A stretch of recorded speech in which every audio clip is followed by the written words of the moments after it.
La Comisión de Integridad del Poder Judicial del Perú avanza.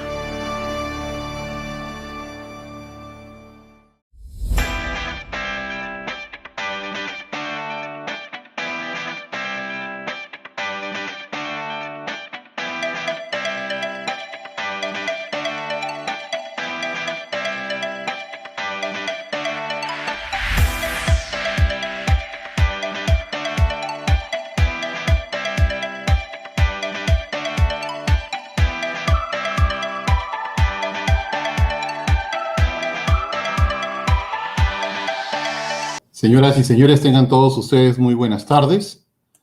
Vamos a dar inicio a este evento académico. Es un curso virtual relacionado con el tema La Neutralidad Electoral 2021. La Comisión de Integridad Judicial del Poder Judicial, con el apoyo de la Presidencia del Consejo de Ministros y en coordinación con la Sugerencia de Capacitación de la Gerencia de Recursos Humanos y Bienestar de la Gerencia General del Poder Judicial, invita a participar al segundo grupo en la siguiente acción de capacitación. Curso virtual, Neutralidad Electoral 2021.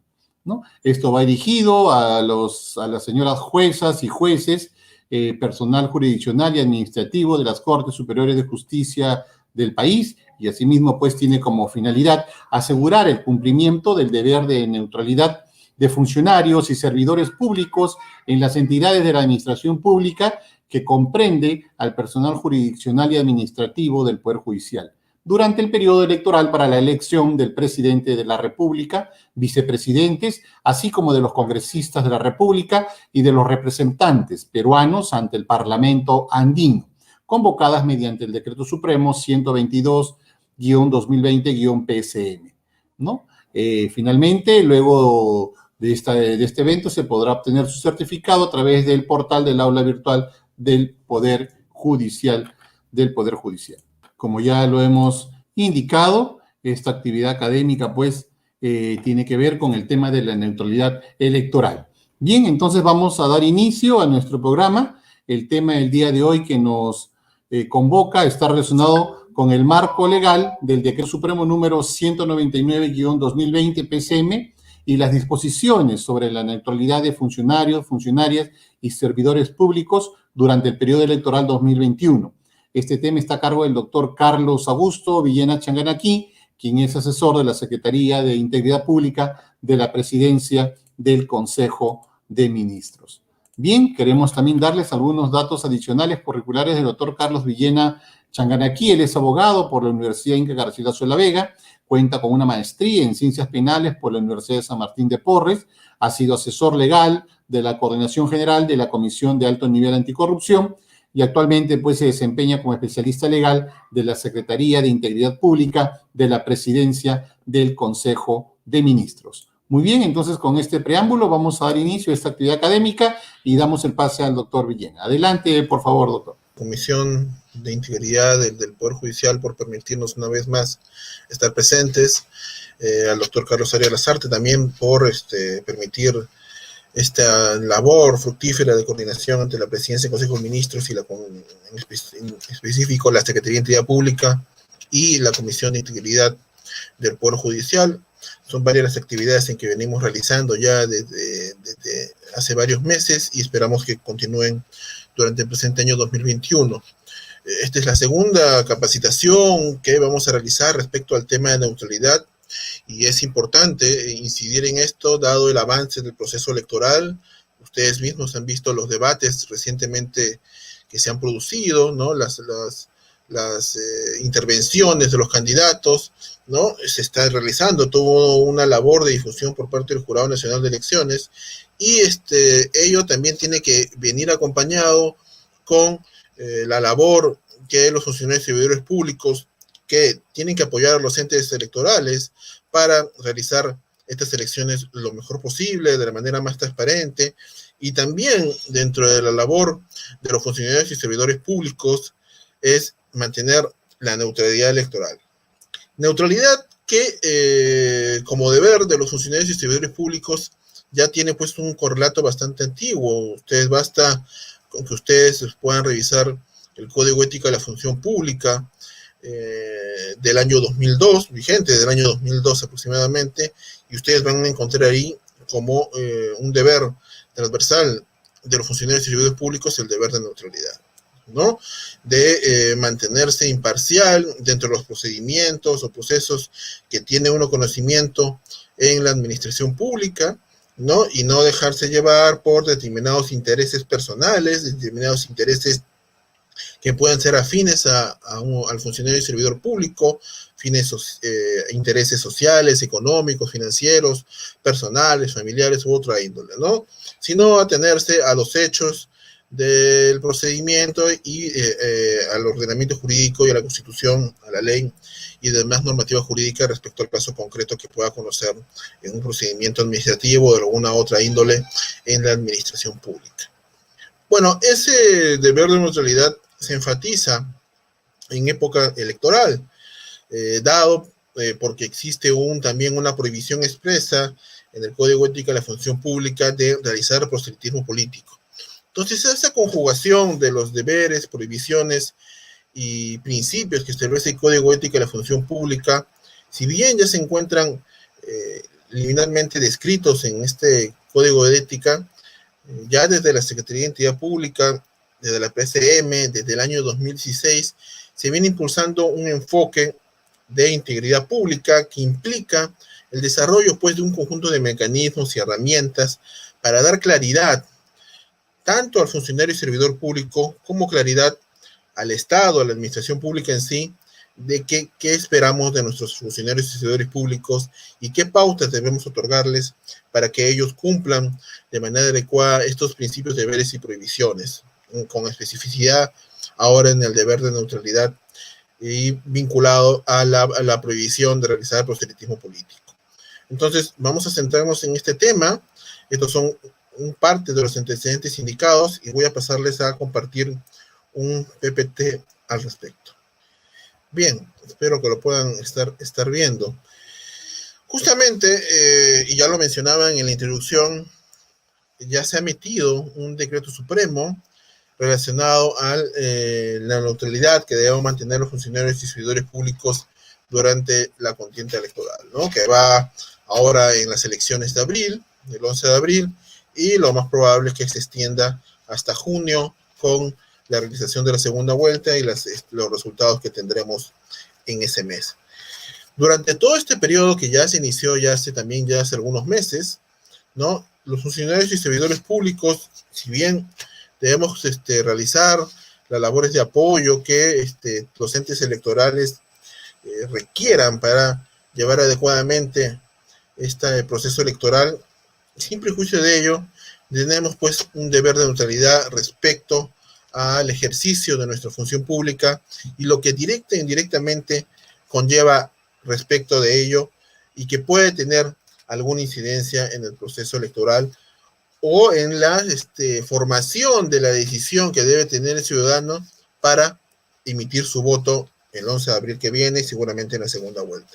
Ustedes van a encontrar estas disposiciones en el Decreto Supremo 199-2020-PCM, que es la base de la normativa y del desarrollo de esta presentación, y los invitamos a que lo puedan revisar esta norma, este Decreto Supremo, conjuntamente con el Código Ética de la Función Pública que les he mencionado anteriormente, el Código de Ética de la Función Pública que detalla los principios, deberes y prohibiciones que les he indicado. Pero también es pertinente señalar que el concepto de neutralidad pues no es ajeno en especial a aquellos que ejercen la función pública en el sector justicia, a los jueces, ¿no? Y al personal jurisdiccional, asistentes judiciales, secretarios judiciales, entre otros.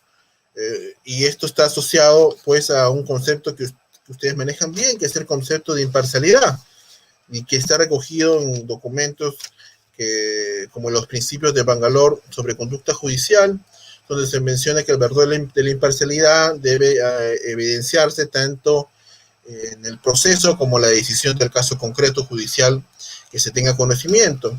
Esto es, sin favoritismo, sin predisposiciones o prejuicios, e inclusive da un paso más allá. Estos principios de Bangalore que esta imparcialidad debe evidenciarse tanto dentro como fuera de los tribunales, ¿no es así? Y también menciona los principios de Bangalore, que existe un valor de la corrección en todas las actividades que realiza el juez, ¿no? Esto es neutralidad política por parte del magistrado.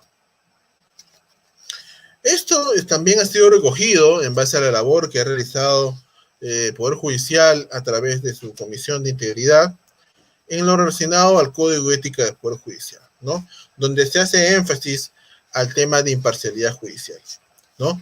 El juez debe evitar ser miembro o participar en grupos, organizaciones, encuentros de carácter político, esto es lo que describe el Código de Ética del Poder Judicial, que pudieran afectar su imparcialidad en asuntos de carácter judicial. Y ahí realiza un conjunto de recomendaciones, ¿no? Que están asociados justo en parte al deber de neutralidad que estamos explicando. Por ejemplo, el juez recomienda no debe ser miembro de un partido político o participar en la recolección de fondos partidarios, no debe asistir a reuniones políticas y a eventos de recolección de fondos para fines políticos, no debe contribuir con partidos políticos o campañas políticas, no debe pronunciar discursos o hacer declaraciones o actuar en respaldo de una organización política o candidato, o manifestar públicamente adhesión o oposición a determinada candidatura o a determinada organización política, y en general no debe tomar parte en discusiones de orden político partidario, ¿no? Esto lo refleja el propio Código de Ética del Poder Judicial en base, como los indicaba, a los principios de Bangalore.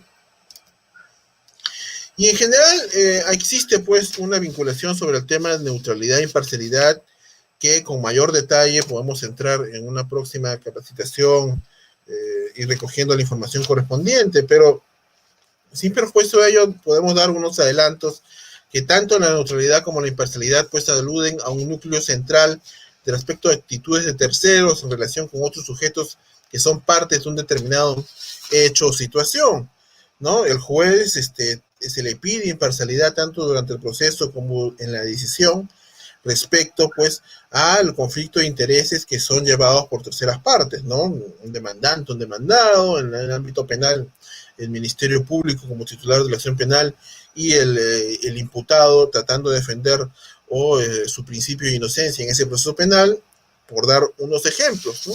Y el tercero es el juez, ¿no? Donde tiene que irradiar, entre otros principios, la imparcialidad que debe asumir tanto en el proceso como al momento de la decisión. Obviamente en la decisión la imparcialidad se verifica respecto a que el juez se debe a los hechos, se debe al ordenamiento jurídico y se debe a la información brindada por las partes y no a terceros aspectos o prejuicios u opiniones preconcebidas que él pueda tener sobre la condición o los aspectos que han sido puestos en su conocimiento.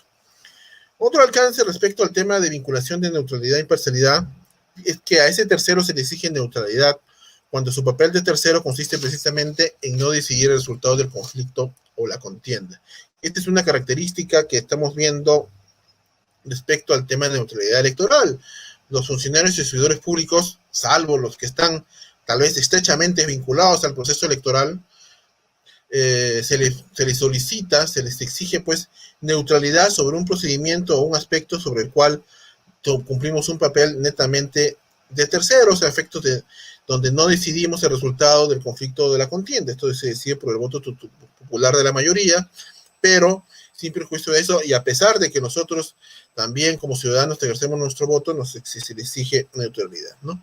Y se le exige al tercero imparcialidad cuando sí está llamado a decidir dicho resultado, ¿no? Como ya lo hemos mencionado en el caso del juez, justamente en el ámbito judicial. Entonces, estos son alcances iniciales porque es importante tener en cuenta que este concepto de neutralidad, entendido como imparcialidad en el ámbito judicial, no es ajeno pues a todos ustedes. Y bien, ¿por qué incidir en el tema de neutralidad en el proceso electoral? ¿No? Si ya existe pues un decreto supremo, como les hemos mencionado, del 2002, que establece, si bien muy liminarmente, cuál es el alcance cuál es el concepto de neutralidad que debe tener en cuenta el funcionario y servidor público.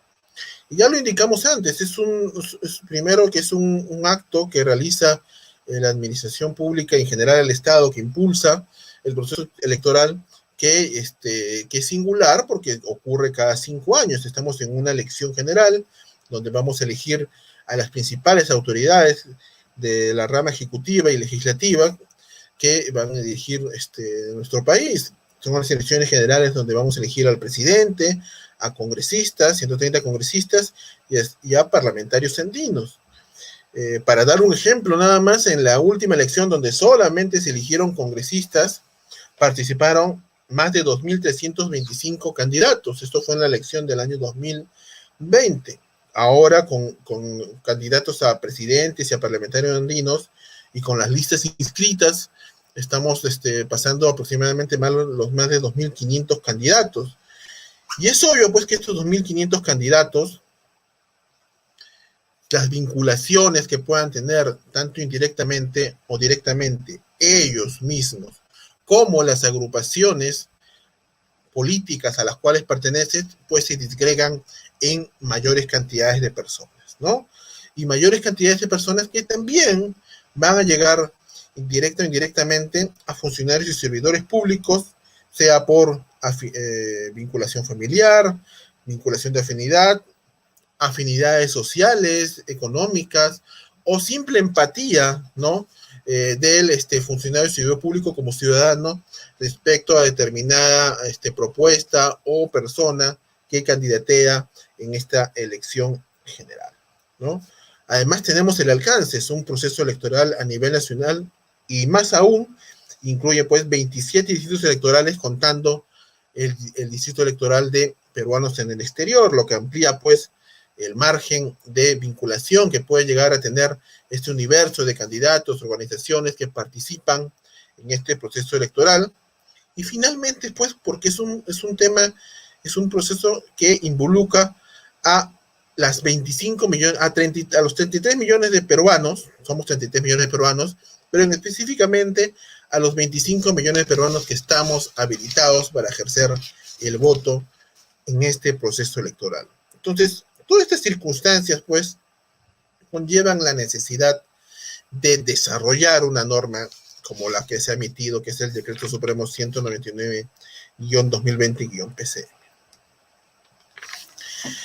Y además porque el universo de servidores públicos tampoco es poco, son unos aproximadamente 1.4 millones de servidores públicos, conforme a información que tiene la Autoridad Nacional del Servicio Civil, Servir, que somos funcionarios y servidores públicos que tenemos diferentes especializaciones y profesiones, donde ejercemos la función pública de diversa manera, y también, tanto como funcionarios y servidores públicos y como nuestro rol de ciudadano, tenemos pues diversos vínculos e intereses, ¿no? Los vínculos ya los he manifestado, los intereses pueden presentarse o preexistir, intereses personales, económicos, financieros, empatía con determinada organización, empatía con determinado candidato, etcétera.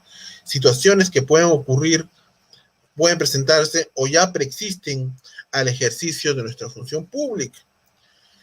Pero todos ellos tenemos aspectos en comunes, todos nosotros como servidores públicos. Tenemos como obligación nosotros dirigirnos al interés general de la administración pública, que es brindar el mejor servicio a los administrados y en general servir al Estado, ¿no? Y también tenemos como punto en común, por ejemplo, un monopolio pues de la información que los ciudadanos que tal vez están postulando como candidatos o que están impulsando sus organizaciones políticas no tienen, y que obviamente puede ser de interés de ellos.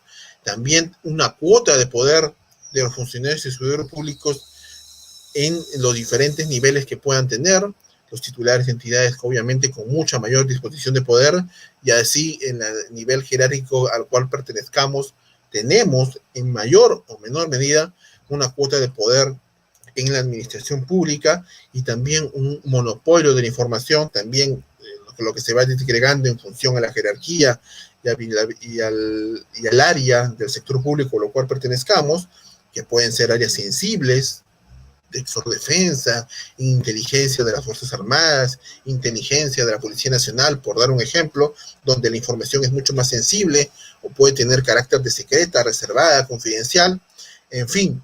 Entonces, todo este conjunto de aspectos que mencionamos inicialmente y aquellos que son intrínsecos a nuestra función como funcionarios y servidores públicos justifican pues la emisión de un decreto supremo que trate de dar, que no trata, da pautas a los funcionarios y servidores públicos sobre el actuar que esperamos en materia de neutralidad electoral. Y esto también porque ya lo hemos indicado, el interés general a la cual todos nos debemos como parte de nuestra vocación de servicio, porque si estamos en la administración pública, uno de los aspectos principales es que tenemos vocación de servicio público para brindar al administrado el mejor servicio, el mejor producto que pueda brindar el Estado, y ese interés general al cual nosotros nos debemos, ya lo hemos dicho, pueden chocarse con intereses particulares que se van generando en nosotros, o se van generando pues en también aquellos que con los cuales compartimos oficina, compartimos función pública y que debemos tener en cuenta. Estos intereses pueden generarse, pueden preexistir, pueden estar vinculados a determinadas candidaturas, pueden estar vinculados a determinada organización, pueden estar vinculados a determinados interés de tener acceso a información también. Muchos de los partidos vienen desarrollando o vienen puliendo sus propuestas que han establecido en los planes de gobierno, y el tener información o documentación o data privilegiada sobre el estado de determinado tema o de gestión pública en la administración pública, valga la redundancia, es de interés. Entonces, todos estos intereses hay que saber manejarlos, hay que tener en cuenta las pautas que se han establecido en el Decreto Supremo, porque lo que buscamos es que justamente este interés general al cual nosotros nos debemos se privilegie y se mantenga durante el desarrollo del proceso electoral. Y esto es así porque no vamos a tapar el sol con un dedo de que en determinados procedimientos que existen en la administración pública se presentan riesgos, y el proceso electoral como tal no es ajeno a la presentación de riesgos en su desarrollo. Para dar solamente algunos ejemplos, ¿no? ¿Qué riesgos pueden presentarse, ¿no? Posible uso inadecuado de bienes y recursos del Estado, uso indebido del cargo y la función, utilización indebida de la información, ya lo hemos recalcado, afectación del derecho de acceso a la información pública, y eso también es muy cierto, porque justamente también para desarrollar los planes, para desarrollar las propuestas, para en presentar algún plan a la población por parte de organizaciones políticas o candidaturas, es necesario tener acceso a información, y muchas de las organizaciones o aquellos que lo respaldan presentan pedidos de acceso a la información pública para tener base para el desarrollo de estas propuestas. Es lo que se viene presentando actualmente, una alta demanda respecto al acceso a la información, y debemos evitar cualquier afectación respecto a este derecho. Un rol pasivo de las entidades para asegurar el cumplimiento de disposiciones de neutralidad, y es lo que pasaba anteriormente. Este decreto supremo tiene varias singularidades. Uno, la propia jerarquización de la norma. Es una norma emitida a través de un decreto supremo, lo que no ha ocurrido necesariamente en anteriores procesos electorales.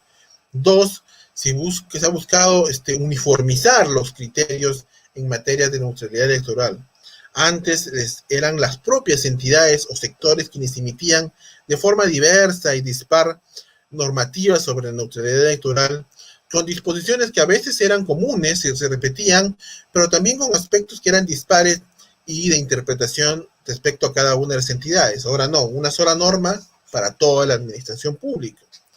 Y tres, se ha buscado también brindar información a la ciudadanía e información especial a los funcionarios y servidores públicos, estableciendo que aquellos que ejercen la función de integridad, las oficinas de integridad o las oficinas de recursos humanos, en caso estén delegadas la función de integridad a ellos, ¿no?, puedan brindar las consultas, los alcances sobre esta normativa a los funcionarios y servidores públicos, o incluso absolver sus dudas. si es que las tenga, ¿no? Y en general lo que hemos querido dejar en claro es que esta falta de claridad sobre las conductas específicas que podrían transgredir el deber de neutralidad se reduzca, ¿no? Se reduzcan y no ingresen a la prohibición de proselitismo político. Hemos detallado cuáles son las prohibiciones que de alcance general de los funcionarios y servidores públicos, ligado, por ejemplo, al uso inadecuado de bienes, ligado a la utilización de la información, entre otros aspectos que vamos a mencionar. Y también hemos establecido prohibiciones expresas para aquellos funcionarios y servidores públicos que tienen capacidad de decisión.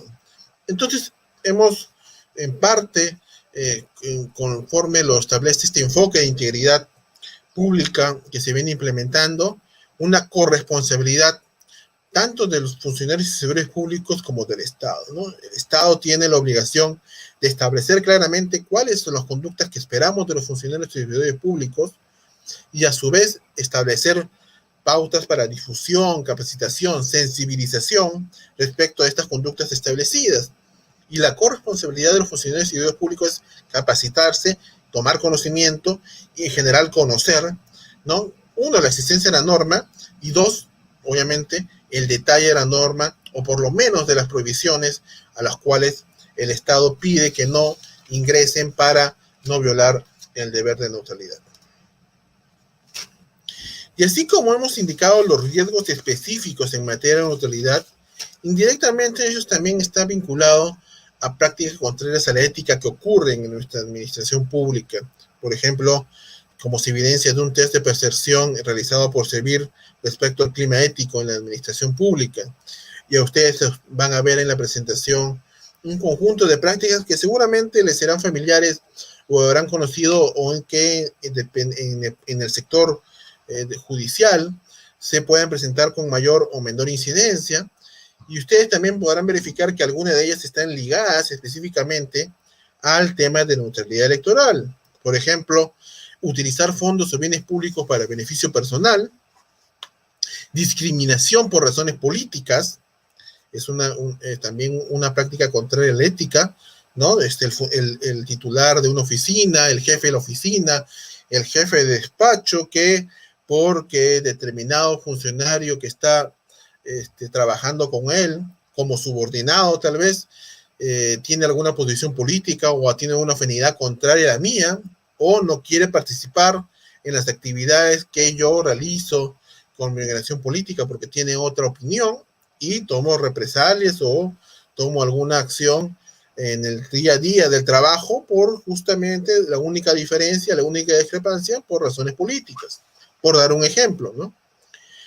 También puede encontrar que la defensa de los intereses de un grupo o lobby para obtener un puesto, priorizar los intereses personales sobre la ciudadanía, ya estábamos hablando de que nosotros nos debemos al interés general en el ejercicio de nuestra función pública y debemos de poner los intereses personales o afines en el ejercicio de nuestra función pública, y en general un conjunto de prácticas contrarias a la ética que, sumado a los riesgos que hemos detallado anteriormente, pues implican la necesidad de emitir pues disposiciones más específicas, de que los funcionarios y servidores públicos conozcan con más detalle y puedan adentrarse a cuáles son aquellos actos, conductas que podrían transgredir o transgreden el deber de neutralidad y la prohibición de proselitismo político. Y esto es así porque no necesariamente todas estas acciones que podamos desarrollar son necesariamente dolosas. No lo hago con la intención específica de violar el deber de neutralidad, sino que algunas de ellas pueden ser derivadas de un desconocimiento o comprensión respecto al alcance de este deber o en general de los deberes, principios y prohibiciones que establece el Código Ético de la Función Pública. Y esto ya lo señalaba la Comisión de Alto Nivel Anticorrupción en el año 2015. La experiencia muestra que significativos casos de transgresiones al Código Ética no derivan de actuaciones dolosas deliberadas, sino de un déficit de comprensión del sentido que los valores éticos poseen en los contextos específicos de la actuación de la función pública. Y ahí hay que vernos un aspecto. Dice un déficit de comprensión del sentido que los valores éticos poseen en los contextos específicos. Un contexto específico que sucede cada 5 años es una elección general. Entonces, en un contexto específico y de periodicidad de 5 años como tal, pues se deben establecer reglas puntuales para este contexto específico y periódico que ocurre en la administración pública peruana. Entonces, vamos a entrar a unas ideas clave que es importante ustedes tengan fijo, ¿no? En los próximos meses, ya estamos en el mes de abril y esto que va para el mes de junio, conforme a la segunda vuelta que, conforme vemos de las encuestas que se vienen desarrollando, es lo más probable que se dé. Las organizaciones políticas buscan el voto de la ciudadanía y los ciudadanos para la elección de un nuevo gobierno y un nuevo Congreso, ¿no? Y nosotros desde el Estado como en general, y nosotros como parte de la administración pública de este Estado, debemos velar por que la ciudadanía ejerza su derecho a informarse, a elegir libremente a sus autoridades y que las organizaciones políticas puedan postular sus propuestas con transparencia e igualdad de condiciones, ¿no? Implica todo ello, ¿no? Que nosotros como funcionarios y servidores públicos tenemos el deber de actuar con neutralidad y no interferir en la acción o decisión de votos de la ciudadanía en el proceso electoral, ¿no? Esto se puede ver como un aspecto, desde un aspecto de pasivo. Bueno, no debo realizar ninguna acción que conlleve la violación del deber de neutralidad, pero también como un aspecto propositivo de realizar también acciones, ¿no? Que impidan, pues, o que conlleven que no viole este deber de neutralidad. Por ejemplo, el deber de neutralidad nos exhorta a inhibirnos de realizar cualquier acción que perjudique o favorezca indebidamente a una candidatura o organización política, ¿no? Nosotros debemos inhibirnos de realizar alguna acción, ¿no? Que perjudique o favorezca la candidatura o alguna organización política. Y ante la duda, si esta acción que estoy programada o que pienso realizar o que voy a realizar puede ser o quebrantar el deber de neutralidad, debemos acudir a la Oficina de Integridad o a quien ejerza la función de integridad en las instituciones para consultar y absorber la duda. El enfoque de integridad conlleva no un aspecto principalmente sancionatorio, sí recoge el nivel sancionatorio, pero también busca un nivel de consulta, de apoyo al funcionario del servicio público respecto de dudas, respecto de dilemas que puedan presentarse en el ejercicio de la función pública, porque se pueden presentar y se presentan, y no todos tenemos las respuestas inmediatas respecto a una duda que podría llevar a la violación de un deber ético. Y ante ello, ustedes pueden acercarse, por ejemplo, a la Comisión de Integridad Judicial y con todo la libertad preguntar y decir, mire, esta acción conllevaría, no conllevaría, qué medidas puedo realizar o qué acción debo o no debo realizar para tratar de evitar violar el deber de neutralidad. Tal vez yo quiero tener una actividad, a realizar, ser activo en mi derecho de participar en la vida política del país, pero a la vez soy funcionario y servidor público. ¿Cómo conjugo estos dos aspectos? ¿Cómo podría hacerlo? Ustedes pueden recurrir a la Comisión de Integridad, pueden revisar la norma, el Decreto Supremo 199-2020, y todo ello conjugarlo con una lectura del Código Ético de la Función Pública. Entonces, debemos cumplir las disposiciones de estas normativas que les he indicado, ¿no? Para evitar cualquier situación de riesgo o interferencia en el proceso electoral, ¿no? ¿Por qué? Porque además de que esto podría inferirse en una falta ética, también, pues, en una situación demasiado grave, podría implicar la comisión, pues, de algún evento delictivo, ¿no? En las situaciones más graves, claro está. ¿Y esto por qué? ¿No? ¿Por qué una violación del principio de neutralidad podría conllevar la comisión de alguna falta administrativa vinculada a ética o inclusive, pues, algún aspecto de carácter ilícito? Pues bien, porque el deber de neutralidad no solamente conlleva la violación de ese deber, valga la redundancia, sino a su vez la violación de otros principios y prohibiciones que establece el Código Ético de la Función Pública. Por dar un ejemplo, ¿no? Si yo, por violar el deber de neutralidad, O sea, quiero realizar actividad política o a favor de alguna candidatura o al favor de alguna organización política. Y para ello hago mal uso de información privilegiada, disculpe, ¿no? Hago mal uso de información privilegiada, ¿no? O hago un uso indebido de los bienes del Estado, ¿no? Ustedes saben que el uso indebido de bienes del Estado, tal vez violando el deber de neutralidad y ligado a actividades de proselitismo político, puede estar ligado pues a un peculado de uso o un peculado, ¿no? Porque he utilizado bienes del Estado en favor de algún candidato o de alguna candidatura, ¿no? O también el mal uso de información privilegiada, ¿no? O mantener intereses en conflicto, ¿no? Si yo mantengo intereses en conflicto respecto a un hecho, a una situación que es de mi conocimiento, por una empatía política a un candidato o alguna organización, podría estar ligado, si es un grave conflicto de interés, a la comisión, por ejemplo, del delito de negociación incompatible o aprovechamiento indebido del cargo. Por dar algunos ejemplos respecto al tema delictivo, pero solamente remitiéndonos al tema de violación de ética, que es para mí lo principal, ustedes deben tener en cuenta estos principios y deberes y previsiones que ustedes están viendo en la pantalla, ¿no? No solamente es el deber de neutralidad solo, sino lo van a ver en la norma, en el 199, en el DS 199-2020-PCM, que el deber de neutralidad es el marco general, pero está ligado, pues, irremediablemente a los demás principios y prohibiciones que establece el Código Ético de la Función Pública.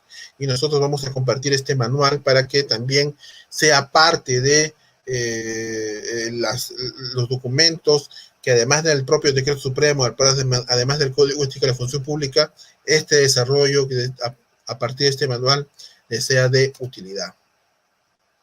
Entonces, como ven, no es que después la emisión de este Decreto Supremo haya sido gratuito, ¿no? Responde al enfoque de integridad que venimos impulsando desde ya del Estado, en particular la Presidencia del Consejo de Ministros a través de la Secretaría de Integridad Pública desde hace ya un par de años. Responde a las políticas de debida diligencia y de políticas de integridad en general que en base al enfoque de integridad busca que el Estado adopte para que los funcionarios y servidores públicos conozcan y tengan las herramientas para conocer cuáles son las conductas que ellos deberían realizar y qué es lo que espera el Estado respecto a mi labor o a mi comportamiento durante, por ejemplo, en específico, este periodo electoral. Responde, pues, a la obligación del Estado de brindar esta información y a no tener un rol pasivo solamente de emisión de normas, sino que esta emisión de normas venga acompañada de labores de difusión, labores de capacitación, labores de sensibilización. Por ejemplo, no solamente está este tipo de capacitaciones, sino también todo un aspecto comunicacional que se viene coordinando tanto a nivel de los sectores del Poder Ejecutivo como con otras entidades. Entonces es todo un conjunto de esfuerzos para garantizar que el proceso electoral, de una u otra manera, se desarrolle de la forma más neutral posible, por lo menos en lo que corresponde a nosotros como funcionarios y servidores públicos. Ya entrando al Decreto Supremo en sí, y sin perjuicio de la revisión que ustedes puedan realizar con mayor detalle, es pertinente señalarles que este Decreto Supremo es aplicable a todas las entidades de la administración pública, ¿no?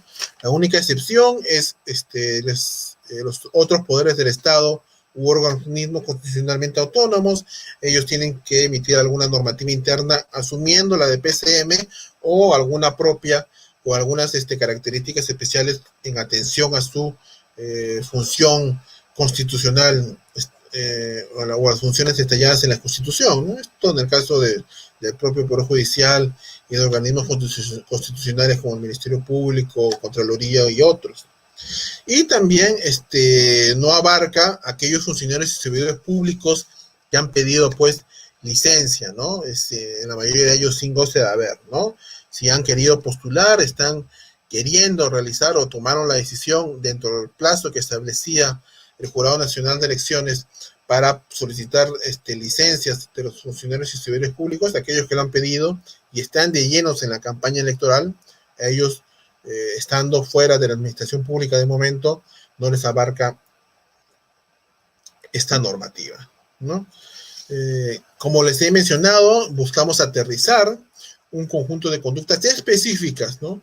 Prohibiciones en especial, ¿no? De realizar determinadas actividades proselitistas, ¿no? Conforme a la Ley de Código Ético de la Función Pública, e implementar la debida diligencia para tutelar y reforzar la neutralidad durante el periodo electoral, ¿no? La debida diligencia conlleva acciones por parte del Estado y no tener un Estado pasivo respecto al tema de neutralidad electoral, sino que establezca, pues, y promocione, por ejemplo, la denuncia, ¿no? Y que es un aspecto que vamos a ver más adelante, ¿no? Más adelante, si hay algún quebrantamiento grave del deber de neutralidad, denunciarlo y dar los canales correspondientes para que puedan denunciar los ciudadanos en general y en particular los funcionarios y servidores públicos, ¿no? Que lo puedan hacer mediante reserva de identidad o incluso mediante anonimato, entre otros aspectos que yo les he mencionado respecto de la difusión, sensibilización y capacitación. Entonces, esto es una característica especial que no se había presentado en otras normativas sobre neutralidad. No tener un Estado pasivo, ni en general funcionarios y servidores públicos pasivos que en la mayoría de los casos ni tomaban conocimiento de la existencia de una normativa como la que se ha emitido, ¿no? Entonces, el Decreto Supremo contiene prohibiciones para todos los servidores, ¿no? Tiene un acápite general respecto a conductas que están prohibidas a todos los servidores. ¿Vinculadas a qué temas principalmente? Al uso indebido de bienes y recursos públicos, al uso indebido de información a la que se accede en el ejercicio de funciones y la obstrucción del derecho de acceso a la información pública. Por ejemplo, ustedes ven el uso indebido de bienes públicos, este es un deber expreso del Código Ético de la Función Pública, no hacer uso indebido de los bienes. El uso indebido de información está vinculado al deber de discreción que debemos tener conforme al Código Ético. El deber de discreción conlleva que yo tengo que manejar con discreción la información que tengo acceso como funcionario y servidor público. Esto es, no puedo utilizarlo para fines ajenos al interés general que se debe la administración pública. Así de simple. También las prohibiciones están ligadas al uso indebido de la posición al cargo, y ya les di un ejemplo sobre un mal uso de un titular de entidad o de oficina, y también relacionado a la obtención de ventajas indebidas.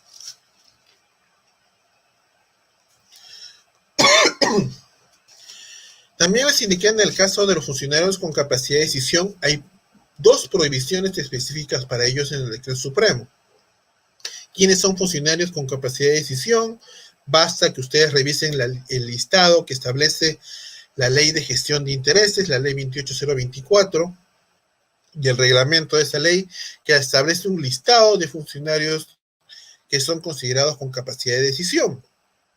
Los titulares de las entidades, ¿no? Los servidores de confianza, los presidentes, los gobernadores regionales, los miembros de los consejos regionales, alcaldes, regidores, ¿no? También los titulares de la actividad empresarial del Estado, entre otros. Un conjunto de funcionarios y servidores que tienen esta característica especial de ser funcionarios con capacidad de decisión. A ellos se les pide, y estamos poniendo como ejemplo una de las prohibiciones, para mí la principal dirigido a ellos, es que deben inhibirse de emitir opinión a favor o en contra a través de los medios de comunicación sobre las condiciones personales, profesionales o académicas de cualquier candidato o candidata, así como sobre su ideario o programa de gobierno.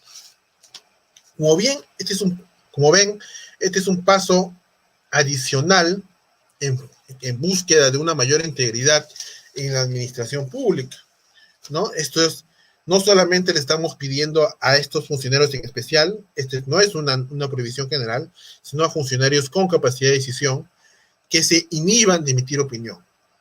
Esto es tanto en el ejercicio de su función pública como incluso fuera de ella. ¿Por qué? Porque pues estos funcionarios, como por ejemplo en el caso del Poder Judicial, el presidente del Poder Judicial, la opinión que puedan tener ellos sobre determinado candidato específico, o sobre sus programas de gobierno, o sobre la organización política en sí, puede incidir, ¿no?, en la opinión pública o en la formación de la convicción del funcionario de los ciudadanos respecto a determinado voto. ¿Por qué? Por el cargo, la incidencia o la especial importancia del ejercicio de la función pública de este funcionario, ¿no? En el caso del presidente del Poder Judicial, su cargo es a nivel nacional, tiene bajo su mando y bajo su administración, conjuntamente con otros funcionarios, ¿no?, a un conjunto de funcionarios y servidores públicos, jueces, y asistentes judiciales, secretarios judiciales, administrativos, entre otros, que forman parte del juez judicial, y tal vez su opinión puede influir, no en todos, pero en algunos funcionarios, servidores del Poder Judicial, o en general, de la opinión pública en general, ¿no? ¿Por qué? Porque la palabra del presidente es tomada o puede ser considerada en la formación, la convicción del voto popular. Este solo riesgo, porque no estamos hablando que sea así, ¿no?, que pueda originarse y que siempre se va a originar, pero esta solamente existencia de este riesgo, de este funcionario de alcance general, de alcance nacional, como los hay otro, el presidente del Banco Central de Reserva, ¿no?, el presidente del Congreso, la presidenta del Congreso, entre otros, ¿no?, debe tratarse de mitigar, y una manera de mitigar es tratar de que se inhiban de emitir opinión al respecto, ¿no? Entonces, este es un paso más adicional, y esto en conforme a recomendaciones y a parámetros internacionales que hemos recogido, ¿no? En general, como lo hemos indicado, existe pues, y hemos buscado generar una corresponsabilidad compartida, una responsabilidad compartida de nosotros y las entidades públicas a las cuales pertenecemos, ¿no? Los servidores y funcionarios públicos deben conocer y cumplir las prohibiciones, ¿no? Y ello incluye denunciar las vulneraciones al deber de neutralidad. Recuerden que los ciudadanos, en general, tienen el derecho o tienen la facultad de ejercer la denuncia. A ellos, si no la ejercen, no les cae ninguna responsabilidad ni nada. Pero nosotros, como funcionarios y servidores públicos, sí tenemos el deber, si conocemos algún quebrantamiento al respecto, en este caso sobre el deber de neutralidad, de denunciar estas situaciones, ¿no? Y las entidades deben difundir las prohibiciones a través de sus comunicaciones internas, brindar orientación a los servidores públicos y funcionarios, gestionar las denuncias que ocurran, y también se les ha establecido la necesidad de que reporten cada 30 días hábiles todas las acciones que han realizado para difundir, garantizar y velar por el deber de neutralidad en el sector de la administración pública a la cual pertenece. Finalmente, y para entrar en la parte final de esta presentación, los invito a que ustedes puedan revisar esta página, neutralidad.servicios.gov.p, donde de manera más ágil, más dinámica, más lúdica, damos información respecto al deber de neutralidad y al contenido del Decreto Supremo 199-2020-PCM.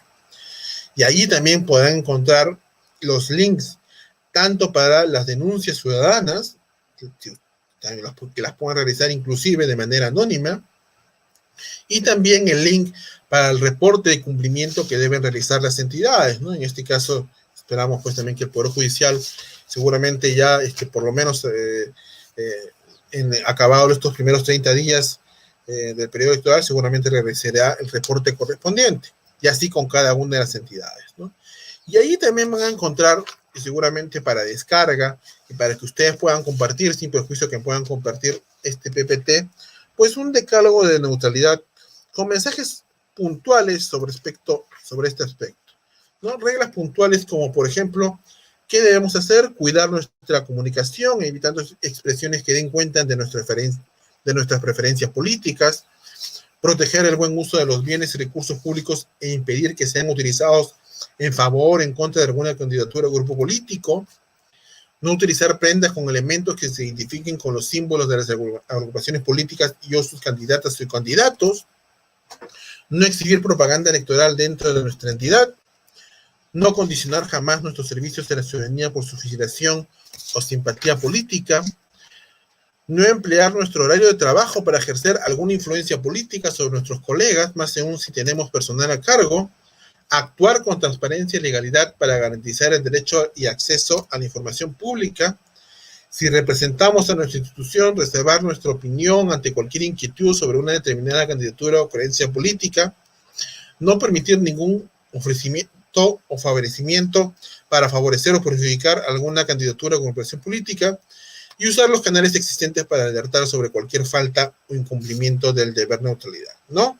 Ustedes van a encontrar ahí el decálogo, yo los cumplo, nosotros tratamos de cumplirlo y los invocamos que lo realicen. En general, pues, amigos del Poder Judicial, y ustedes lo saben más que nosotros, el enfoque sancionador, la parte sancionadora, la comisión de delitos, es uno de los aspectos que más publicidad y más difusión tiene, ¿no? La comisión de los delitos de soborno, colusión, enriquecimiento, en general los delitos de corrupción y más aún los delitos contra la administración pública, ¿no? En general son los que tienen y los que se conocen finalmente a través de la prensa o los medios de comunicación. Pero atrás de ello, pues hay un conjunto de prácticas normalizadas, y los hemos mencionado anteriormente, sobre los riesgos y sobre conductas contrarias a la ética que ha identificado servir, ¿no?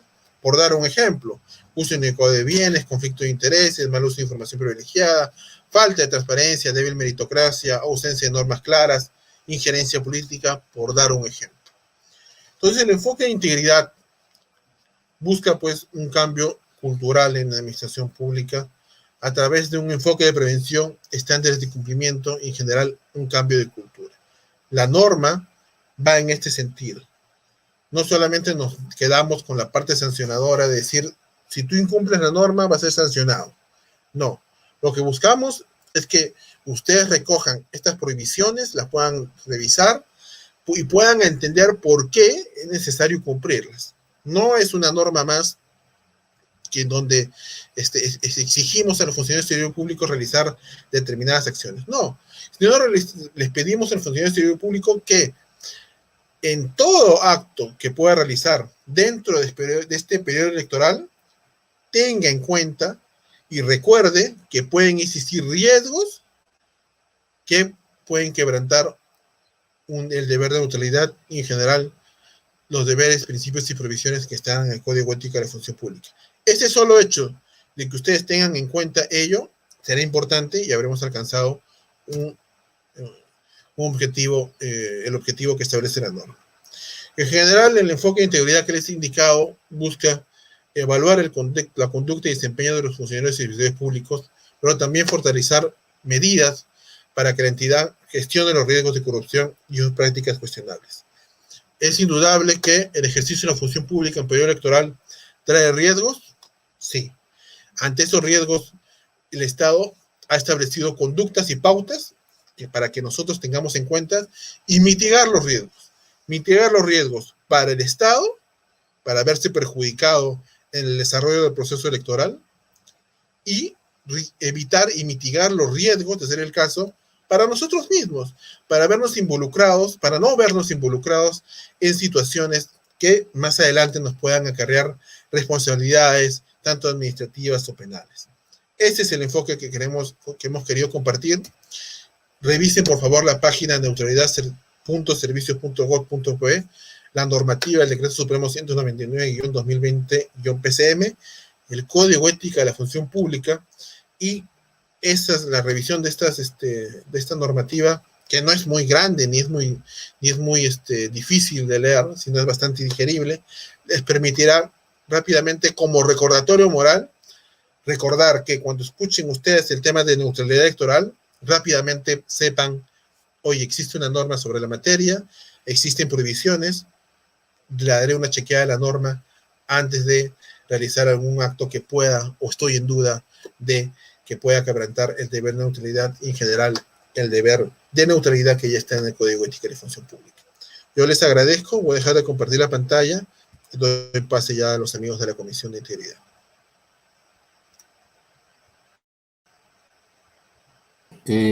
Doctor Villena, realmente bastante agradecido por su participación y, por supuesto, por este tema tan importante justo ahora, ¿no? Que prácticamente estamos a puertas de este proceso electoral del presente año, el 11 de abril, así es. Creo que ha sido bastante importante los detalles que usted ha dado sobre esta norma, sobre este decreto supremo, y bueno, y la ley específicamente, ¿no? En la cual pues estamos todos inmersos como empleados públicos. No sé si tiene algo como para finalizar la actividad académica y de pronto pues agradecerle por su participación, ¿no? Porque realmente es un tema que sirve para nosotros dentro de lo que es el servicio de la administración pública, ¿no? Sí, primero reiterar el agradecimiento a la comisión, ¿no? Y al Poder Judicial, ¿no? Y a la sugerencia y capacitación también, ¿no? Por la participación mía y también de la Secretaría de Entidad Pública. Y comentarles que la emisión de un conjunto de estas normativas va de la mano de el enfoque de integridad pública que venimos impulsando. Y este enfoque conlleva que emitamos un conjunto de normativas, de acciones y de medidas para que el funcionario servidor público tenga y pise sobre seguro. Lo que pasa es que ha existido normativa que no ha tenido desarrollo, ¿no? Por ejemplo, el tema de neutralidad no es solamente conocer solamente lo que dice el Código Ético de Acción Pública, sino necesitaba una norma de desarrollo específico. Como estas están emitiéndose o van a emitirse otros, que buscan tener que el funcionario civil público tenga una pauta de actuación. No nos pueden exigir a nosotros como funcionario público, o voy a hablar en forma particular, no me pueden exigir determinada acción si es que no me capacitan, si es que no me brindan las facilidades, y no me brindan por lo menos una pauta general a la cual yo pueda acudir y pueda conocer qué es lo que realmente me exigías en determinado momento, ¿no? Entonces, es lo que hemos querido brindar, es lo que tratamos, y lo que buscamos en general es ese recordatorio moral por parte del funcionario del servidor público, como sucede en el tema de transparencia, ¿no?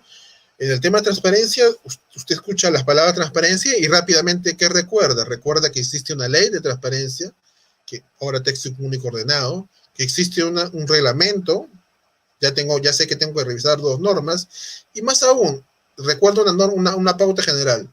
La pauta general, toda información del Estado es de acceso público, y solamente hay excepciones. El detalle, tal vez si no lo sé sobre la materia, sé que tengo que ir a consultar una normativa o a alguien que conozca, pero por lo menos tengo ese recordatorio moral. Y es lo que buscamos también, ¿no? Que ustedes recuerden que cuando escuchen o tengan dudas sobre el tema, sobre determinada acción, pueda estar quebrantando tal vez alguna norma, alguna deber o principio o prohibición que pueda yo tener como funcionario servidor público, y este tema tal vez está ligado a alguna organización política, alguna candidatura, o al tema electoral en sí. Si yo tengo esa duda o ese dilema, pueda yo acudir a la norma, pueda acudir a la Oficina de Integridad, a la Comisión de Integridad, en este caso de Poder Judicial, y exponer mi duda, exponer mi dilema, y al final tener esa mano, esa ayuda, y no solamente tener pues ir con el miedo de que si yo hago la consulta me van a sancionar. No, la idea no es esa.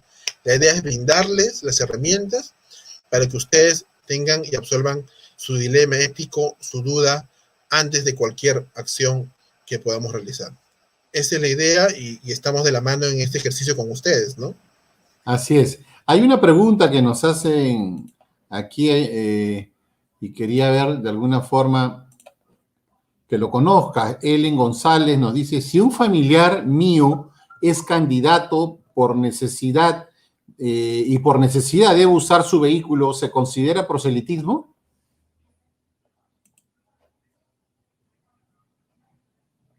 Bueno, entre la casuística es variada. Supongo yo que el vehículo de repente no debe tener ninguna afán. Si está el vehículo pintado de rosa y con la cara del candidato, ¿no? Y yo lo utilizo, habría que ver. O si utilizo yo de repente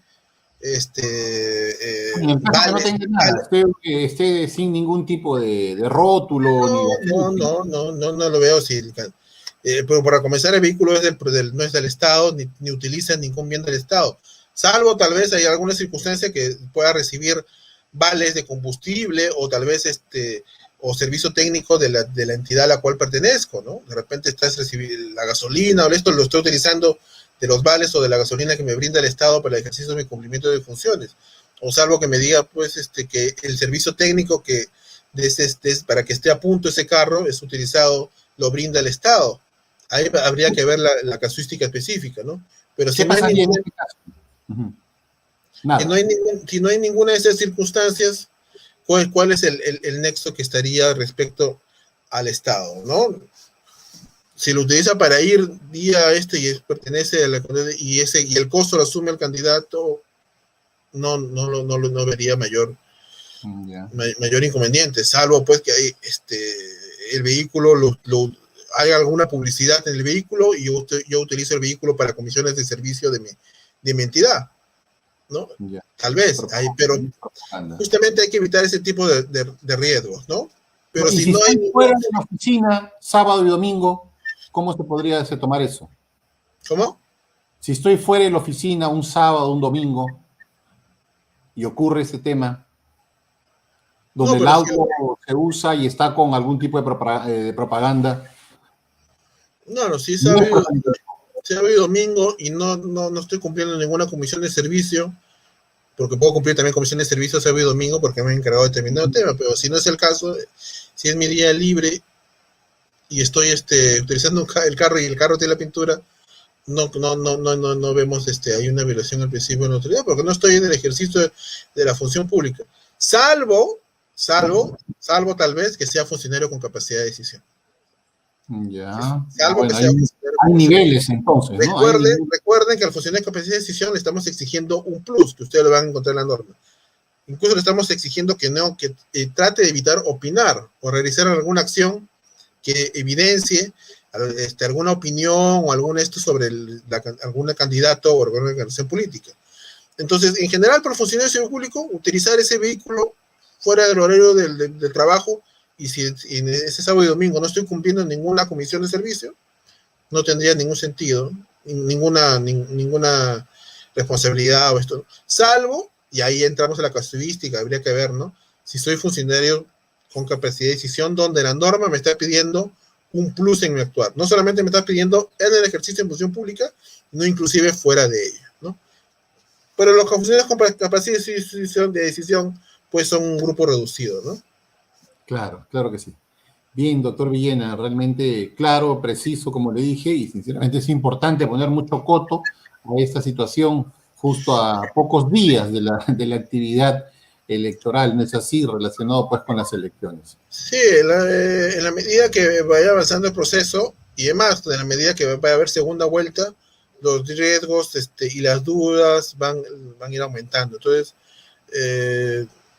la norma está ahí, por favor revísenla, seguramente la comisión lo compartirá conjuntamente con el Código de Ética de Función Pública, revísenlo, y la idea es que ustedes tengan una pauta general de este tema en el ejercicio de la función pública, ¿no? Incluso no solamente por ustedes, sino por aquellos que puedan desarrollar o desconocer la existencia de la norma o el alcance de la misma, y ustedes pueden brindarle el alcance pertinente.